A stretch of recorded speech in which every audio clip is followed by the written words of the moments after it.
Alright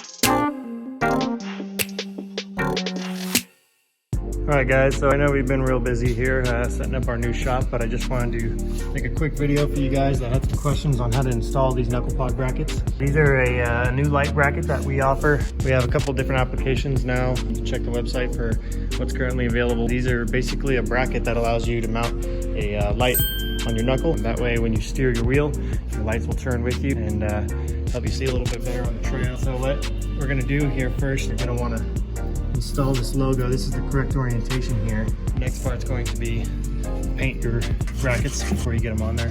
So what I got here is the knuckle pod mounts. These are for the TJ, Dana 30 and Dana 44. Also work on XJ and any model that has the same axles. What you're gonna need to be able to install these is a rivet gun for the logo. It's a 3/32 rivet, a 12.13 millimeter socket to remove these hub bolts, and Loctite as well. So the other thing I would recommend is to grab a torque wrench, because you're going to want to torque these down to your factory specs at the end, and that should be about all the tools you need.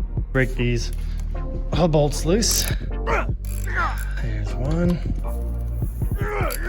and there's two. You're going to want to probably do this with the vehicle off the ground, that way there's no weight on the bearings. Remove these bolts here. Now that we've got the Loctite on there, we're going to go ahead and try and do this one-handed for you guys, but we're going to line up our bracket. You can see it's going to go on those two bolts there, and start hand threading these hub bolts in. That way you know you're not going to strip the threads out.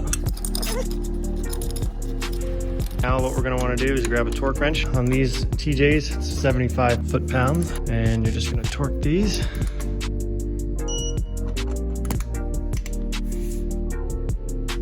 Alright, so that's it. Now you've got your knuckle pod mounts all mounted up.